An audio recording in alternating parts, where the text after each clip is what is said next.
नमस्कार दोस्तों, परमाच केसर के यूट्यूब चैनल पे आप सभी दोस्तों का स्वागत करते हैं। आज की क्लास बहुत ही बेहतरीन होने वाली है क्योंकि आज की क्लास में हम जानेंगे सभी प्रश्नों को टैग वर्ड के आधार पे सॉल्व करने का तरीका और साथ में बता दें कि आप लोग किस प्रकार से सभी प्रश्नों को सॉल्व कर सकते हैं यहाँ पे ट्रिक के माध्यम से। तो आज की क्लास देखना न भूलें क्योंकि आज की क्लास सबसे बेहतरीन है और लास्ट तक बने रहिएगा। अगर आप लोग सीटेट में अच्छे स्कूल लाना चाहते हैं तो लास्ट तक वीडियो जरूर देखिएगा। और साथ में आप लोगों के लिए बता दें कि 15 प्रश्न रखे गए जिसमें से टारगेट आप लोगों का 13 प्रश्नों का होगा। तो जिन लोगों ने अभी तक हमारे चैनल को सब्सक्राइब नहीं किया तो सब्सक्राइब करके यहाँ पे शेयर कर दीजिए अपने अपने ग्रुपों में, ताकि अधिक से अधिक लोग हमारे चैनल से जुड़ सके। साथ में टेलीग्राम चैनल को ज्वाइन कर लीजिएगा, वहां से आप लोगों को पीडीएफ मिल जाएंगे। तो बता दें कि टैग वर्ड भी रखे गए हैं जो कि आपके 1 से लेकर 4 तक प्रश्न आप लोगों के एग्जाम की तरह ही रखे जाएंगे। इसके बाद 5 से लेकर 15 तक के प्रश्न यहाँ पे टैग वर्ड दिए जाएंगे, उसके आधार पे आप लोग प्रश्नों को सॉल्व करिएगा। तो शुरू करते हैं आज के पहले प्रश्न से। तो पहला प्रश्न हमारा ये कह रहा है कि यदि एक बच्चा यह प्रश्न करता है, याद रखिएगा एक बच्चा है जो क्या कर रहा है, प्रश्न करता है, सभी जीवों में क्या है, सभी जीवों को नींद आती है,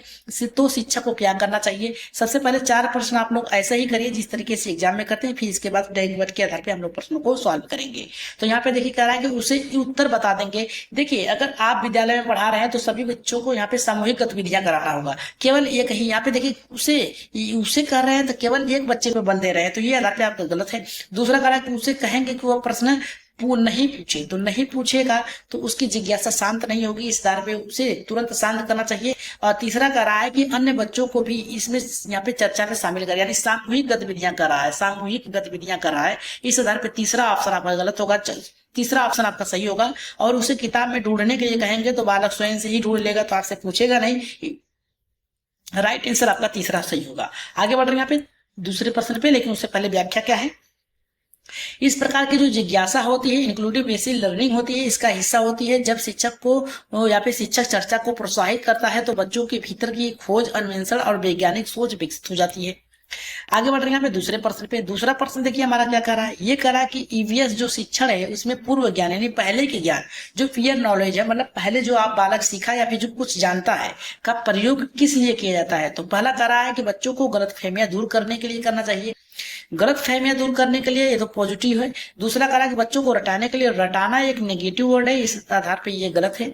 तीसरा करा पाठ्य पुस्तक के प्रश्न हल करने के लिए, पाठ्य पुस्तक के आप गलत करें, प्रश्न सॉल्व करने का बता रहे हैं यहाँ पे, जबकि उसके पूर्व ज्ञान से जोड़ने की बात हो रही है, तो ये भी ऑप्शन गलत होगा। बच्चों को चुप रखने के लिए कहेंगे तो माहौल यहाँ पे शांत हो जाएगा और बालक की जिज्ञासा जो है शांत नहीं होगी, इस आधार पर पॉजिटिव वर्ड पहला है, इस आधार पे हमारा राइट आंसर पहला सही होगा। आगे बढ़ रहे हैं इसकी व्याख्या की ओर। व्याख्या में देखिए क्या बताया गया है, बच्चों की गलत फहमियों को दूर करने की होनी चाहिए। पूर्व ज्ञान जो होता है ये आधारित अधिगम बच्चों की गलत धारणाओं को सामने लाने और उन्हें स्पष्ट करने के अवसर देता है। ये जो होता है आपकी कॉन्ट्रिक्शन जो होता है, मतलब कह सकते हैं कि इसके अंतर्गत बालक की जो तर्क शक्ति है वो विकसित होती है, यानी नींव मजबूत होती है। अगर हम बात करें नेक्स्ट प्रश्न की, नेक्स्ट प्रश्न जो है आपका तीसरा हमारा करा कि ईवीएस की कक्षा में सीसीई का मुख्य उद्देश्य क्या है। तो पहला करा छात्रों को डरा कर पढ़ाना, डराना है आपका एक निगेटिव वर्ड है, इतना याद रखिएगा, काट दीजिए। दूसरा करा कि केवल लिखित प्रश्न परीक्षा देना, केवल शब्द भी आपका निगेटिव है, इसे काट दीजिएगा आप लोग। तीसरा करा बच्चों के समग्र विकास का मूल्यांकन, समग्र का मतलब है सभी के पहलुओं के एक साथ लेके चलना, राइट आंसर आपका पॉजिटिव होगा। यही उन्हें रोज होमवर्क दें, होमवर्क तो देना सही है, लेकिन यहाँ पे रोज की बात कर रहा है, आपके रोज देंगे लेकिन आपके जो पाठ्य पुस्तक उसके आधार पर, लेकिन यहाँ समग्र दिया है, सभी को समाहित कर लिया है, तो आधार पे राइट आंसर आपका तीसरा सही होगा। अगर हम बात करें यहाँ पे चौथा प्रश्न जो है, अब देखिए यहाँ पे चौथा प्रश्न से आगे बढ़ने से पहले यहाँ पे व्याख्या है। यहाँ पे बताया गया है सीसीई के अंतर्गत बच्चों की प्रक्रिया को निरंतर और समग्र रूप में जांचा जाता है, जिसे व्यवहार, भागीदारी और यहाँ पे भागीदारी और यहाँ पे प्रस्तुतिकरण आदि सबको शामिल करना चाहिए। आगे बढ़ रहे यहाँ पे चौथे प्रश्न पे। चौथे के बाद पांचवा से आप लोगों को टैग वर्ड मिलना आसानी से हो जाएगा और प्रश्न सॉल्व करने का तरीका भी आप लोगों को वहां से पता चलने लगेगा। चौथा कह रहा है कि बच्चों के बीज बोने, पानी देने, अनुकूलन रखने देखने को कहा जाता है। ये कौन सी पद्धति है, तो ये अनुकरण पद्धति होती है। अब अनुकरण पद्धति जो होती है, सॉरी यहाँ पे निरीक्षण पद्धति होती है, ये इसमें क्या करेगा बालक, ये ऑप्शन में से कौन सा सही होगा?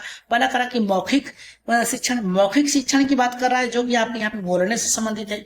करा पुस्तक के अंदर, तो पुस्तक से नहीं, यहाँ पे बीज बोने, पानी देने, अंकुरित देखने को कहने की बात है, तो करके सीखेगा बालक। यहाँ पे राइट आंसर ऑप्शन नंबर यहाँ पे तीसरा सही होगा। निगरानी गलत होगा, राइट आंसर यहाँ पे आपका जाएगा तीसरा ऑप्शन के साथ जाएगा। अगर हम बात करें इसकी व्याख्या की, तो व्याख्या में यहाँ पे दिया गया है, यहाँ पे डूइंग इज लर्निंग की बात कर रहा है, तो इसमें बच्चों को खुद काम करके अनुभव कराना चाहिए, जिसे यहाँ पे ईवीएस से अधिक प्रभावशाली पद्धति मानी जाती है। अगर हम बात करें यहाँ पे, अब अपने यहाँ पे टैग वर्ड के आधार पर प्रश्नों को सॉल्व करने का तरीका अगर जानना हो, तो सबसे पहले यहाँ पे देखिए लैंगिक संवेदनशीलता की बात किया है। अब इसमें से आप लोगों को ढूंढना है कि कौन सा लैंगिक यहाँ पे आपकी संवेदनशीलता आती है, किस ऑप्शन में। प्रश्न आपका बनता है कि एक छात्र कहता है लड़कियां पेड़ पर नहीं चढ़ सकती, शिक्षक को उत्तर क्या देना चाहिए, या फिर शिक्षक का उत्तर क्या होना चाहिए? पहला करा कि हाँ यह सच है, जो कि आपका गलत है। दूसरा करा है चुप रहो, ये भी आपका गलत है। लड़कियां भी पेड़ पर चढ़ सकती हैं जैसे कुछ वनवासी समुदाय होते हैं, एकदम सही है। यानी सब लोग एक कार्य कर सकते हैं, कोई ऐसा कार्य नहीं है जो लड़की करे और लड़कियां ना करे, कोई ऐसा कार्य नहीं है जो लड़कियां करें और लड़के ना कर पाए।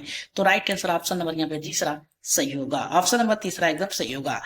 आगे बढ़ते हैं यहाँ पे इसकी व्याख्या की ओर। व्याख्या में बताया गया है कि ईवीएस शिक्षण में लैंगिक समानता को बढ़ावा देना अनिवार्य है, शिक्षक को रूढ़ियों को तोड़ने वाला व्यवहार अपनाना चाहिए, यानी सबको समान रूप से लेके चलना चाहिए। अगर हम बात करें छठे पे, तो यहाँ पे देखिए टैग में आपको क्या खोजना है, यहाँ पे इस ऑप्शन में खोजना है सीखने के लिए मूल्यांकन, समग्र मूल्यांकन।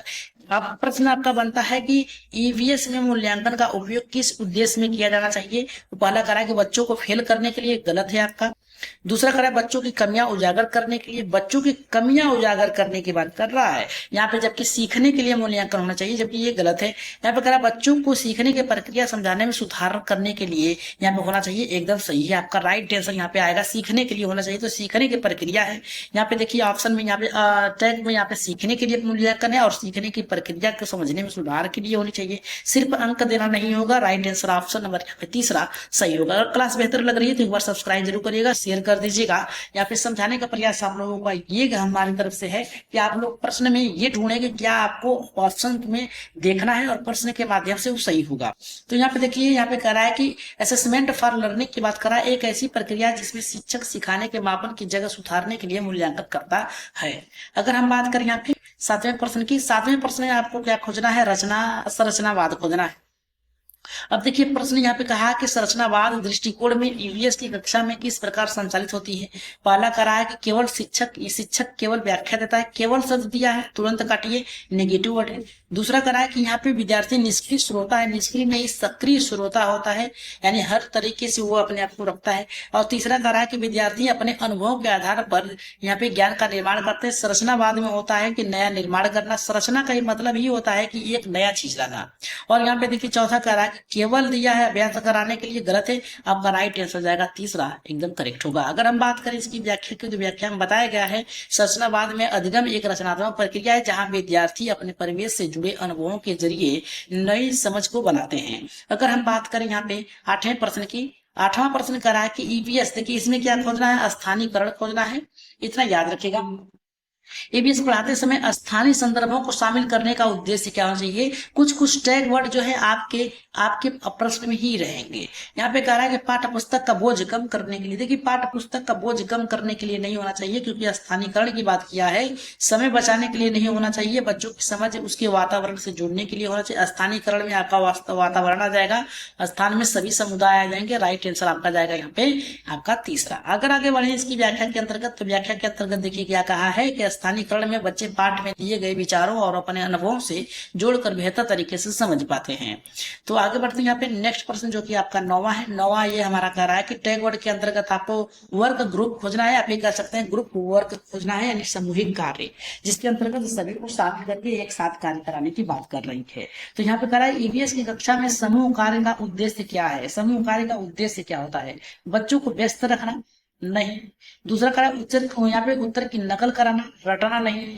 करे सहभागिता और सहकार की भावना विकसित करना, एकदम राइट आंसर है। ऑप्शन नंबर आपका यहाँ पे तीसरा सही होगा। अगर यहाँ पे चौथे की बात करें शिक्षक को आराम देना, ये भी आपका गलत होगा। राइट आंसर ऑप्शन नंबर यहाँ पे तीसरा सही होगा। अगर व्याख्या की बात करें तो व्याख्या में बताया गया है कि समूह कार्य करने से सामाजिक कौशल विकसित होती है, टीम की भावना सीखने के लिए 21वीं सदी के लिए मुख्य कौशल में से एक है।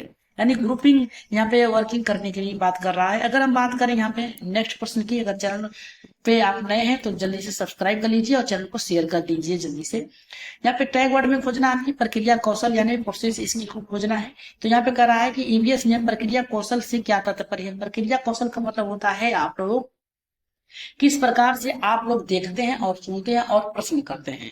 तो यहाँ पे कह रहा है कि कक्षा में यहाँ पे प्रक्रिया की योजना बनाना, योजना नहीं होगा, गलत है। दूसरा कह रहा है कि प्रश्न पूछना, लोग अवलोकन करना, रिकॉर्ड करना। राइट आंसर आपका जाएगा यहाँ पे दूसरे के साथ जाएगा, जितने भी लोगों का दूसरा एकदम सही है। पाठ्य पुस्तक पढ़ाना नहीं होगा, रटाना आपका नेगेटिव वर्ड है, ये आपका गलत है।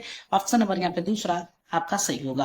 अगर हम बात करें इसकी व्याख्या की तो व्याख्या में बताया गया है यहाँ पे कि प्रक्रिया कौशल का अर्थ होता है विज्ञान पर्यावरण से संबंधित अवधारणाओं को समझने के लिए आवश्यक कौशल, जैसे अवलोकन, मापन, पूर्वानुमान आदि का यहाँ पे अवलोकन करना है। अगर हम बात करें यहाँ पे 11वें प्रश्न की तो 11वां कह रहा है आपको अंतर विषयिक दृष्टिकोण को खोजना है। आपको याद रखिएगा प्रश्न पूछा है कि यदि शिक्षक जल संरक्षण पाठ पढ़ाते समय उसमें कविता, चित्रकला, गणना संबंधित योजना जोड़ते हैं तो यह किस पद्धति का उदाहरण है। तो पहला कराएंगे अनुभवात्मक अध्ययन, दूसरा कराएंगे खेल आधारित अधिगम, तीसरा कराएंगे अंतरराष्ट्रीय अंतर विषयिक दृष्टिकोण और चौथा कराएंगे कि पारंपरिक शिक्षण। तो राइट आंसर यहाँ पे 11वें का किसके साथ जाएगा। देखिए आपको अंतर विषयिक खोजना है क्योंकि उसमें क्या है कि अंतर यहाँ पे जो होता है बालक के दृष्टिकोण क्या है, उसकी भावना क्या है, उसकी समझ क्या है। ऑप्शन नंबर यहाँ पे तीसरा सही होगा। अगर हम बात करें इसकी व्याख्या की तो इसमें बताया गया है कि अंतर विषयिक दृष्टिकोण में ईवीएस को अन्य विषयों के साथ गणित, कला, भाषा जोड़ने का अर्थ होता है बच्चों के समग्र समझ विकसित कर रहा है, यानी पूर्व ज्ञान को जोड़कर पढ़ाने की बात कर रहा है। अगर इस क्लास को बेहतर तरीके से और भी सीखना है तो आप लोग हमारे चैनल को सब्सक्राइब करके शेयर कर दीजिएगा और टेलीग्राम ग्रुप ज्वाइन करके वहां से पीडीएफ प्राप्त कर सकते। वैकल्पिक धारणाएं खोजना है इस प्रश्न में। करा कि ईवीएस कक्षा में यदि एक बच्चा कहता है कि सूरज रात में सो जाता है तो शिक्षक को क्या करना चाहिए। पहला करा कि उस पर हंसना चाहिए, गलत है। कभी भी आप हास्यास्पद कार्य नहीं करेंगे। तुरंत गलत कह देंगे, ये भी गलत है। तुरंत नहीं कहेंगे, उसको समझाने का प्रयास करेंगे। तीसरा करा बच्चों से पूछना कि वे ऐसा क्यों सोचते हैं और तार्किक व्याख्या करना। देखिए राइट आंसर आपका जाएगा तीसरे के साथ जाएगा। या फिर बादल में छिप जाता है, विषय बदल देना चाहिए, गलत है। विषय बदलना नहीं चाहिए, उसे बालों को समझाना चाहिए कि ऐसा क्यों होता है और कैसा आपने किस इसके बारे में विचार किया कैसे। अगर हम बात करें यहाँ पे व्याख्या के बच्चों के वैकल्पिक धारणा को समझकर उन्हें वैज्ञानिक तर्कों द्वारा सुधारा जाना चाहिए। संरचनावादी पद्धति में विशेषता इसकी यही होती है। अगर हम बात करें यहाँ पे 13वें प्रश्न की तो 13 का कह रहा है कि आपका पर्यावरणीय जागरूकता खोजना है कि किस प्रकार से उसे जागरूक करना है, ये आपको खोजना है इस प्रश्न में। तो प्रश्न में इसके पहले प्रश्न पढ़ेंगे फिर टैग वर्ड का प्रयोग करेंगे। ईवीएस में बच्चों को यह बताया जाता है कि वनों की कटाई से जल चक्र प्रभावित होता है, यह किसका उदाहरण है। तो इसमें यहाँ पे पर्यावरणीय जागरूकता के कारण आपको खोजना है। तो यहाँ पे कह रहा है कि अवधारणात्मक अधिगम, गलत है। पर्यावरण जागरूकता यानी इसके विषय में आपको जानना चाहिए। और यहाँ पर जिज्ञासा अर्थक नहीं होगा, अधिगम मूल्यांकन नहीं होगा। ऑप्शन नंबर यहाँ पे दूसरा सही होगा। चलिए आगे बढ़ते हैं। यहाँ पे बच्चों की पर्यावरण के प्रति जिम्मेदारी दृष्टिकोण विकसित करने के लिए ईवीएस का मुख्य उद्देश्य होता है जागरूकता जीवन भर काम यहाँ पे कराए काम आती है। अगर हम बात करें यहाँ पे नेक्स्ट प्रश्न की जो कि आपकी है 14वां प्रश्न है, इसका आंसर आप लोग जल्दी से दीजिएगा। इसमें खोजना है अनुभवात्मक अधिगम यानी अनुभव के आधार पे।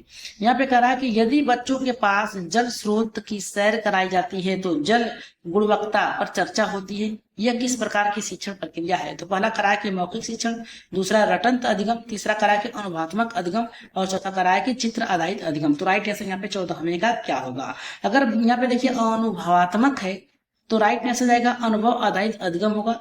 राइट आंसर होगा आपका यहाँ पे तीसरा, एकदम करेक्ट।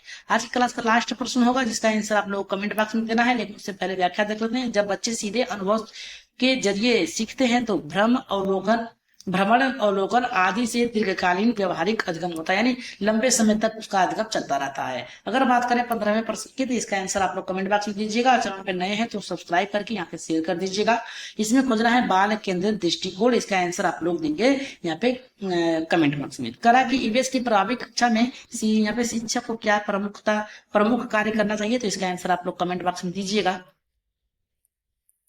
ठीक, कमेंट बॉक्स में दीजिएगा। विषय को पढ़कर सुनाना, बच्चों को अधिक बोलना, बच्चों की सोच और खोज मार्गदर्शन देना और करा के केवल यहाँ पे पाठ्य पुस्तक पर ध्यान देना है। तो राइट आंसर क्या होगा, इसका आंसर आप लोग देंगे कमेंट बॉक्स में। ठीक।